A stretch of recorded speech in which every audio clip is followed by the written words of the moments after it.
Donc je suis conseillère conjugale et familiale et formatrice.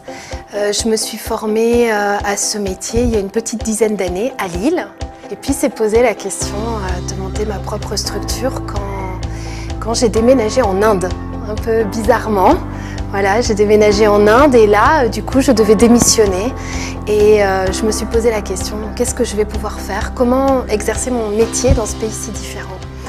Et c'est ça qui a mis en moi un peu les germes de l'entrepreneuriat. Ce qui a motivé la création de Comitis, ma petite structure, n'est pas un désir d'indépendance, c'est la nécessité. C'est qu'en fait, dans ma branche, il n'y a pas d'emploi salarié. Ça n'existe pas ou très très peu. Et du coup, quand je suis rentrée en France, je n'ai pas trouvé de travail. Donc par nécessité, je me suis dit comment travailler. Il y a du boulot, mais il n'y a pas de travail. C'était un peu paradoxal, il y a beaucoup de choses à faire, mais il n'y a pas d'emploi salarié. Et du coup, par nécessité, pour pouvoir exercer mon métier, il fallait que je monte ma structure. Voilà. Dans cette idée de création, de se faire soutenir, comme moi j'ai eu la chance de l'être par la BGE, pour moi c'était être coaché par des personnes qui ont l'expérience de la création et qui ont du coup l'expérience un petit peu des hauts et des bas par lesquels on passe pour nous aider un petit peu à passer les étapes difficiles. Et puis pour moi, le troisième aspect, ça peut sembler un petit peu bizarre, mais c'est aussi quel rapport vous avez avec l'argent.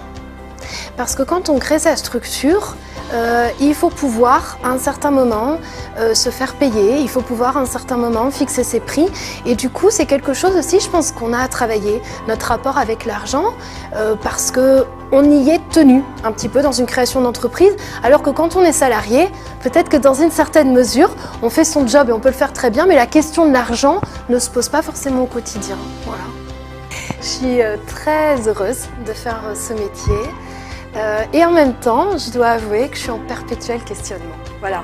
Donc à chaque formation, j'ai à la fois du plaisir, de la joie et en même temps des questions. Voilà, quel pas je pourrais faire pour que ça soit plus facile à comprendre pour mes stagiaires, comment répondre à cette question d'un ado. Voilà, il y a à la fois la dimension de satisfaction et elle n'est jamais totale. Il y a toujours un petit questionnement de fond, mais qui est aussi le désir qui me donne envie d'aller plus loin.